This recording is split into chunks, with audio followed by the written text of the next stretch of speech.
네, 주안의 만나 12월 1일 수요일 묵상을 함께 나누도록 하겠습니다. 오늘 말씀은 사사기 15장 1절에서 20절 말씀으로요. 라맛 레히 에낙 고레라고 하는 제목으로 함께 묵상을 나누도록 하겠습니다. 네, 벌써 이제 12월이네요. 아이고 참 1년이 어떻게 갔는지 모르겠습니다. 12월 더욱 하나님께서 우리에게 1년 동안 주신 은혜들을 기억하고 감사하면서 또한 앞으로 우리들에게 주실 또 새로운 1년을 잘 준비하는 그런 귀한 한 달이 되기를 원합니다. 삼손의 스토리는 삼손을 통하여 하나님의 영광을 드러내시고자 하시는 하나님의 강하심과 하나님의 오래 참으심, 그리고 삼손의 불순종과 한계, 그 속에 하나님의 은혜에 대한 이야기가 함께 융합되어 있습니다. 즉 이러한 이야기의 모습은 하나님 중심과 나 중심이라고 하는 두 가치관의 싸움이며, 결국 이것이 어디에서 결론이 나는지를 보여주는 그 과정들인 것입니다. 우리들의 삶 역시 삼손의 힘과 같은 존재가 되고 싶어 하지만 하나님께서는 그 힘의 근원과 은혜가 하나님께 있음을 계속 말씀하십니다. 오늘 에담 바위 틈에 숨어있던 삼손을 통하여 역사하신 그 하나님의 능력을 함께 보며 하나님 앞에서 우리가 갖추어야 할 그 모습들을 함께 보도록 하겠습니다. 삼손이 자기 눈에 좋은 대로 블레셋 여인과 결혼을 하려고 하다가 그 모든 관계들이 모든 일들이 틀어져 버리게 됩니다. 혼인잔치 중에 하객 30명을 죽이는 일이 벌어지게 되는 것이죠. 이렇게 모든 것을 망쳐버린 삼손은 다시 이 여인과의 관계를 회복하고자 처가에 가게 됩니다. 그러나 장인이 그를 막아요. 삼손이 이 여인을 심히 이렇게 미워하고 화를 내는 것을 보고는 다른 사람에게 시집을 보내버린 것이죠. 이에 화가 난 삼손은 여우 300마리를 잡아서 서로 꼬리를 묶어가지고 그 사이에 횃불을 달아놓고는 블레셋 사람들의 밭들에 풀어버립니다. 그러자 블레셋의 밭에 큰 화재가 나게 되고, 이 일의 근원을 찾던 블레셋 사람들은 삼손의 장인이 삼손의 심기를 불편하게 함으로 인해서 이렇게 되었다라고 하는 것을 알고는 원래 삼손과 결혼식을 올렸던 이 여인과 장인을 불태워 죽여버려요. 이에 또한 화가 난 삼손은 블레셋 사람들에게 복수를 하고 사람들을 죽이고는 에담 바위 틈에 머무르게 됩니다. 삼손의 이러한 내용들을 보면서 우리는 막 혼돈이 와요. 이것은 개인적인 보복이 아닌가? 하나님의 영광과는 아무런 관련이 없지 않은가? 혹은 개인적인 욕구 혹은 보복이라도 하나님께서 허락하신 것이라면 해도 된다라고 하는 잘못된 당위성을 가질 수 있는 내용들입니다.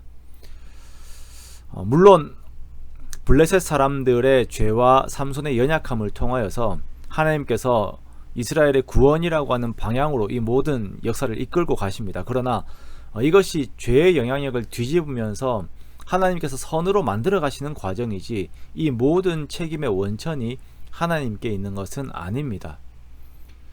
삼손의 스토리의 마지막에 나오겠지만 결국 삼손은 오래 참으신 하나님과의 그 언약을 깨뜨리면서 하나님께서 허락하신 고난 속으로 들어가게 되어요.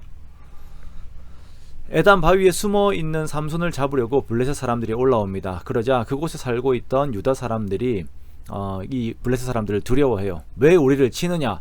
블레셋 사람들은 삼손을 잡으러 왔음을 이야기하죠. 이때 유다 사람들의 태도가 참 기가 막혀요. 유다 사람 3,000명이 삼손에게 가서 삼손을 잡아 블레셋 사람들에게 넘겨주고자 합니다. 그러자 삼손이 이야기합니다. 너희가 나를 죽이지 말라. 이때 유다 사람들은 삼손을 죽이지 않고 넘겨주기만 하겠다라고 약속을 하죠.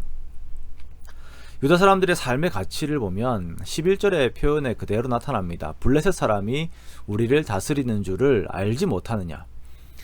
이들이 하나님의 백성이고 하나님께서 이들에게 주신 땅에서 살고 있으면서 하나님의 통치가 아닌 블레셋의 통치를 당연하게 인정을 하고 하나님의 사람 삼손을 이방인에게 넘겨주게 되는 것입니다. 이 장면은 예수 그리스도를 예표하는 삼손을 드러내는 한 장면이에요. 동포들의 손에 붙잡혀서 이방인에게 넘겨지게 됩니다. 예수님께서 이후에 유다 백성들에게 잡혀가지고는 로마 사람들에게 넘겨지는 것, 이것을 예표하는 것이에요. 이에 삼손은 유다 사람들에게 붙잡혀 블레셋 사람들이 있는 레히까지 이르게 됩니다. 이 모습을 본 블레셋 사람들은 이제 승리 환호성을 지르죠. 그러나 이때 하나님의 영이 갑자기 삼손에게 임하여 팔을 묶었던 새 밧줄이 불탄 삼과 같이 떨어져 나갑니다. 삼손은 블레셋 사람들과 싸우기 위해 나귀의 새 턱뼈를 보고 그것을 집어들고 1000명을 죽이는 전투를 벌여요. 자, 이 전투의 결과를 보고 또 자화자찬합니다. 내가 나귀의 턱뼈로 한 더미 두 더미를 쌓았으며 나귀의 턱뼈로 내가 1000명을 죽였도다. 그리고 그곳을 라맛 레히, 즉 턱뼈의 언덕이라고 이름을 지어요. 삼손이 스스로를 높이는 이 자긍에는 하나님을 높이는 것이 없습니다. 감사도 없어요. 삼손 자신의 이름과 성과만 있습니다. 게다가 그 과정이 나시린으로서는 만져서는 안 되는 부정한 것을 손에 들고 죽은 나귀의 턱뼈를 손에 들고 싸웠습니다. 그렇다면 그럼에도 불구하고 자신을 사용하신 하나님께 감사함과 또한 회개함이 있어야 하는데 삼손의 세계의 중심에는 삼손이 있는 것입니다. 이때 하나님께서는 삼손이 하나님 앞에 어떤 존재인지 즉시 알게 하십니다. 갑자기 극심한 갈증이 삼손을 죽을 만큼 괴롭게 만든 것이죠. 그것도 그럴 것이 그 더운 지역에서 1000명을 죽일 만큼 힘을 썼다면 아무리 삼손이라도 육체가 견디지 못하는 것입니다. 이때 삼손은 하나님께 태도를 바꾸고 간구합니다. 18절 말씀에 삼손이 심히 목이 말라 여호와께 부르짖어 이르되 주께서 종의 손을 통하여 이 큰 구원을 베푸셨사오나 내가 이제 목말라 죽어서 할례 받지 못한 자들의 손에 떨어지겠나이다. 하나님께서 잠시 은혜의 손을 떼시자 즉시 자신이 얼마나 나약한 존재인지 깨닫게 되어요. 이때 비로소 고백하는 것이에요. 내가 1000명을 죽였도다가 아니라 주께서 종의 손을 통하여 이 큰 구원을 베푸셨습니다. 이렇게 엎드려 하나님께 구하면서 고백할 수 있는 것이 하나님께서 삼손을 여전히 사랑하신다는 증거이며 은혜 위에 부어지는 은혜인 것입니다. 부르짖는 삼손 앞에서 하나님께서는 레히의 한 우묵한 곳을 터뜨리셔서 물이 솟아나오게 하십니다. 삼손이 그것을 마시고 정신이 회복되어 다시 살아나요. 그리고 그 샘의 이름을 엔하골에, 즉 부르짖는 자의 샘이라고 이름을 붙입니다. 오늘 본문에서 말씀하시고자 하는 것은 하나님께서 부르짖는 자에게 샘이 되신다라는 것입니다. 보통 우리가 오늘 본문을 보면 나귀의 턱뼈가 먼저 생각이 나죠. 삼손이 자화자찬하는 것과 우리의 관심사가 똑같다는 증거입니다. 우리는 힘을 숭배해요. 그러나 하나님께서는 우리의 생명이 하나님으로부터 온다는 것을, 항상 그 은혜가 필요한 자라는 것을 오늘 성경 말씀을 통하여서 우리들에게 가르치시는 것입니다. 그러므로 사랑하는 성도 여러분, 내가 서 있는 자리에서 하나님의 은혜 앞에 겸손하게 살아가는 우리가 되기 원합니다. 라말레히를 외치며 고개를 드는 자가 아닌 엔하꼬레를 고백하며 하나님 앞에 머리를 숙이고 더욱 하나님과의 깊은 동행 속에 오늘 하루를 보내는 우리가 되기 원합니다.